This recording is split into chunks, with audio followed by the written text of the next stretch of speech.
Olá, está no ar o nosso episódio especial. Chegamos à nossa retrospectiva semanal número 4. Este é o nosso espaço inegociável para pisar no freio, iniciar a semana com clareza absoluta, analisar profundamente as 3 grandes obras que dissecamos e extrair a aplicação tática para as suas relações, a sua mente e o seu corpo. Exatamente, Vitor. E que jornada formidável nós tivemos! Nós viajamos pela complexidade das emoções humanas com Marshall Rosenberg, em Comunicação Não Violenta. Encaramos a crueza da natureza humana com o filósofo Arthur Schopenhauer, em Aforismos para a Sabedoria de Vida. E revolucionamos a biologia com o Dr. Jason Fung, no Guia Completo do Jejum. 3 pilares absolutos de sobrevivência moderna. É um verdadeiro arsenal de libertação. E para abrir o nosso debate de hoje, vamos focar na mecânica das nossas relações com Rosenberg. A genialidade da comunicação não violenta não é ser uma técnica fofa para falar baixinho, como muitos pensam. É uma tecnologia comportamental de desarmamento. O Rosenberg diagnosticou que a nossa linguagem padrão é trágica.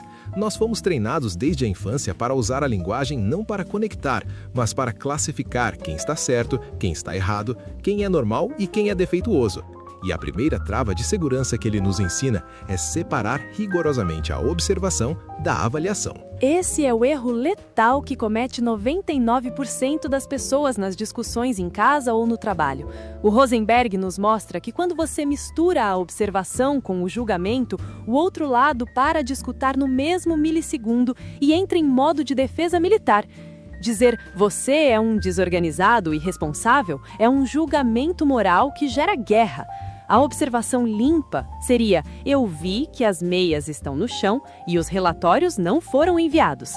A frase de efeito que o ouvinte tem que internalizar hoje é: a observação sem julgamento é a forma mais elevada da inteligência humana. Perfeito, Liz. E o segundo pilar profundo que ele destrava é a assunção de responsabilidade pelos próprios sentimentos.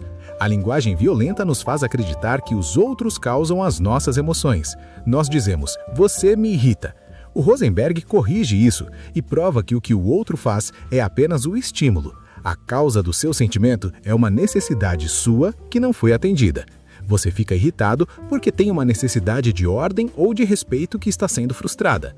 Quando você assume a autoria do seu próprio sentimento, você para de tentar controlar o outro através da culpa e passa a fazer pedidos negociáveis, claros e acionáveis. O conselho prático imperativo para a audiência nesta semana é: elimine as palavras sempre e nunca do seu vocabulário emocional. Você sempre me ignora, você nunca me ajuda. Isso não é um pedido de conexão, é uma declaração de guerra.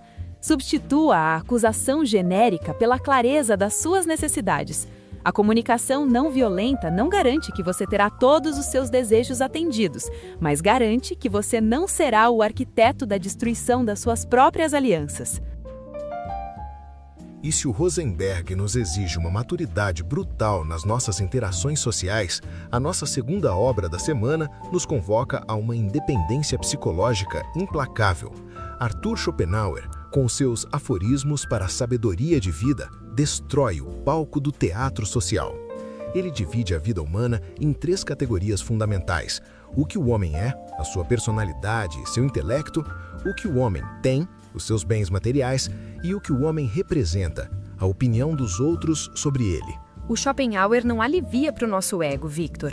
O diagnóstico dele é que a humanidade é miserável porque inverteu totalmente essa hierarquia de valores. A maioria absoluta das pessoas sacrifica aquilo que elas são e o que elas têm apenas para tentar inflar o que elas representam na cabeça dos outros. Ele chama a sede irracional por reputação, status e validação social de uma insanidade, de um erro da nossa própria natureza.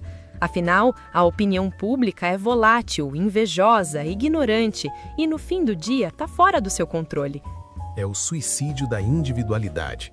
Schopenhauer afirma de forma categórica que a metade das nossas angústias, ansiedades e frustrações diárias desapareceria da noite para o dia se parássemos de nos importar com o que os outros pensam ou dizem de nós. Valorizar excessivamente a opinião alheia é conceder uma honra que as pessoas não merecem. A riqueza que não pode ser roubada não está no banco e não está no aplauso do público. A verdadeira riqueza está no que você é, quando está totalmente sozinho em uma sala fechada. O homem interiormente rico encontra entretenimento infinito na própria mente. O homem vazio precisa correr desesperavelmente para os eventos sociais e para as redes sociais porque não suporta a própria companhia. Essa reflexão dói porque escancara a nossa superficialidade, e a lição majestosa que ele traz não fica apenas no campo das ideias, ela é fisiológica. Para o Schopenhauer, o bem supremo e inegociável da felicidade humana é a saúde física. Ele diz que um mendigo saudável é 1000 vezes mais feliz que um rei doente. O conselho mais cirúrgico para nossa rotina é: pare de vender a sua saúde, o seu sono e a sua paz mental em troca de tentar impressionar pessoas que nem sequer gostam de você. Abandone a corte da vaidade e passe a investir ferozmente na construção da sua fortaleza interior. A opinião do mundo é apenas uma sombra fantasma. O seu caráter e o seu corpo são a única realidade tangível.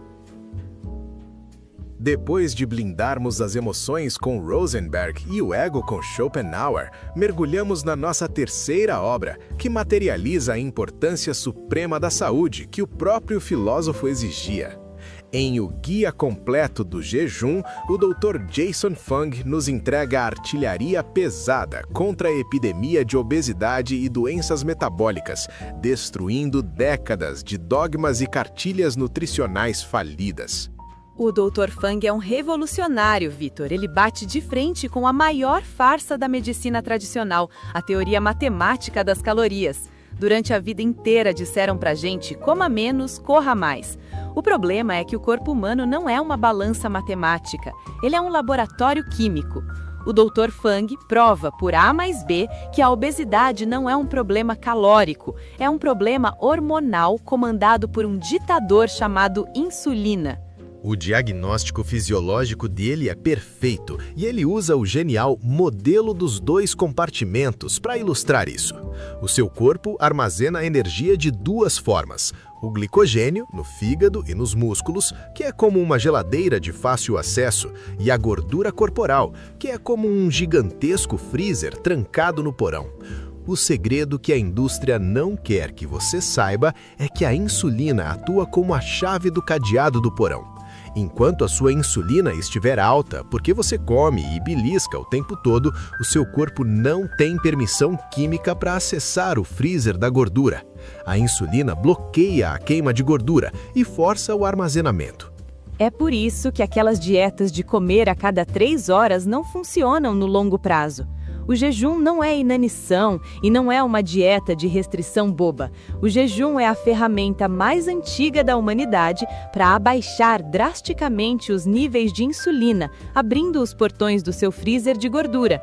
A frase que destrava a cabeça do leitor é: a gordura não é um peso morto, é energia perfeitamente armazenada. Se você quer queimar a lenha do freezer, você tem que parar de colocar carvão na lareira de hora em hora. E não podemos esquecer o milagre do rejuvenescimento celular acionado pelo jejum, a autofagia. Quando você retira o conforto excessivo da alimentação constante, você aciona um estresse hormético.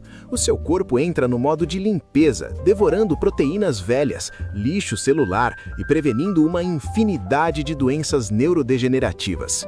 O jejum não diminui o seu metabolismo, pelo contrário, ele dispara a noradrenalina e o hormônio do crescimento, preservando a sua musculatura e te mantendo alerta e letal para resolver os seus problemas. Quando nós colocamos essas 3 obras colossais sob a mesma lente, Liz, o que nós temos diante de nós é um mapa completo para a soberania e a autonomia absoluta do indivíduo. Rosenberg, Schopenhauer e Fung nos entregam as chaves para parar de sermos reféns do sistema. A conexão é simplesmente imbatível, Victor. Se você reparar, o eixo comum entre os 3 é a libertação das influências externas tóxicas. O Rosenberg te liberta da manipulação emocional e da chantagem dos relacionamentos reativos. O Schopenhauer liberta sua mente da prisão opressora da opinião alheia. E o Dr. Jason Fung liberta o seu corpo da dependência constante da indústria alimentícia e farmacêutica. Exatamente. É uma arquitetura de independência. Como você pode praticar a sabedoria e a tranquilidade que o Schopenhauer exige se o seu cérebro e o seu corpo estão inflamados e letárgicos pelo vício constante de açúcar e pela insulina alta que o Dr. Fung denuncia? A saúde física e o silêncio digestivo são a fundação material sobre a qual a lucidez intelectual repousa. E como você vai conseguir não julgar e não atacar os outros na comunicação não violenta se você for aquele sujeito vaidoso do Schopenhauer que mede o próprio valor pelo que os outros falam de você? O indivíduo apegado à reputação é sempre violento quando criticado. A teoria está perfeitamente amarrada. Temos a independência emocional, a independência intelectual e a independência biológica. A síntese produtiva desta retrospectiva semanal é exatamente esta. A verdadeira liberdade só existe quando você retoma as rédeas da sua palavra, do seu ego e da sua maquinaria fisiológica. Mas todo este debate denso será inútil se não houver sangue e suor na execução a partir de amanhã. Chegou o momento de transformarmos essa filosofia em ação imperativa. Assuma a autoria exclusiva das suas emoções. Antes de abrir a boca para acusar alguém hoje, separe o que é fato do que é a sua avaliação pessoal ferida. Substitua o julgamento moral pela declaração honesta das suas necessidades. Queime o seu desejo por aplausos. Abandone a busca fútil por impressionar desconhecidos que não agregam valor ao seu caráter. O seu foco principal nesta semana deve ser a edificação silenciosa do seu intelecto e do seu corpo. Esvazie a sua geladeira metabólica. Rompa o ciclo infantil de se alimentar a cada 3 horas. Use o silêncio digestivo e o jejum para derrubar a sua insulina e permitir que a sua farmácia interna faça a faxina celular da qual você necessita desesperadamente. Liberdade não é um direito concedido pelo mundo. É uma estrutura forjada por escolhas radicais diárias. E com este chamado à ação duríssimo e libertador, nós fechamos a nossa retrospectiva semanal número 4. Vitor, foi mais um debate excepcional compartilhar as lições desses mestres com você hoje. O privilégio é sempre meu, Liz, e um abraço forte, cheio de energia e de respeito para você, nossa audiência, que esteve com a gente anotando e absorvendo cada gota de conhecimento até o fim deste episódio. Se essa discussão virou alguma chave na sua cabeça e te entregou uma rota de ação, não deixe de clicar no botão de curtir aqui embaixo. O seu like é a moeda que faz o nosso trabalho impactar cada vez mais mentes fortes. Exatamente. Pegue o link deste vídeo e seja o vetor dessa informação. Mande no seu grupo de liderança ou para aquele amigo que está precisando ouvir essas verdades hoje mesmo. E a gente quer ouvir a sua voz. Escreva aqui nos comentários qual desses 3 conceitos, empatia, desapego da opinião ou jejum, será o seu foco principal a partir de amanhã de manhã. Nós lemos os comentários e aprendemos muito com a jornada de vocês. Desejamos a todos uma excelente semana, de muita clareza mental, ordem e saúde implacável. Continuem avançando. Um grande abraço a todos e até o próximo episódio.